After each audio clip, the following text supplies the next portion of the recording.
एक दिन त्रिलोक में अचानक जमीन हिलने लगती है। आसमान पर सियाह बादल छा जाते हैं और जोरदार धमाके सुनाई देते हैं। परियां डर जाती हैं। फिर माँ कहती हैं, ये कोई आम खतरा नहीं, कोई बहुत ताकतवर मखलूक जमीन पर आ चुकी है। इसी वक्त जमीन पर एक बड़ा सा ग्रीन देव हल्क नमूदार होता है। इसकी आंखों में गुस्सा और ताकत होती है। वो गुस्से में शहर की इमारतें तोड़ने लगता है। लोग चीखने लगते हैं। तभी आसमान से रोशनी की एक तेज किरण आती है और बालवीर जमीन पर उतरता है। बालवीर कहता है, जब तक बालवीर यहाँ है किसी को डरने की जरूरत नहीं। पहली लड़ाई। हल्क गुस्से से जोरदार चीख मारता है और जमीन पर जोर से मक्का मारता है। जमीन हिल जाती है। बालवीर अपने जादुई बाजू से हल्क के हमले को रोक लेता है।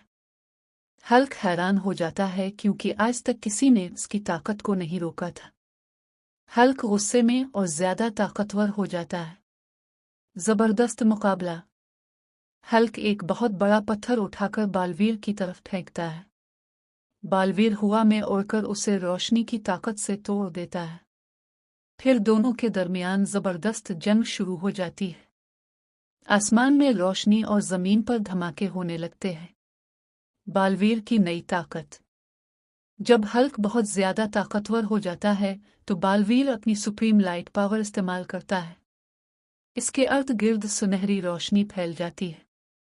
बालवीर कहता है, ताकत सिर्फ गुस्से में नहीं, सच्चाई और हिम्मत में होती है। आखिरी मुकाबला। बालवीर अपनी रोशनी की ताकत से हल्क के गुस्से को कम कर देता है। हल्क आहिस्ता आहिस्ता पुरसुकून हो जाता है और लड़ाई रोक देता है। हल्क हैरान होकर कहता है, तुमने मुझे ताकत से नहीं, अच्छाई से हराया है।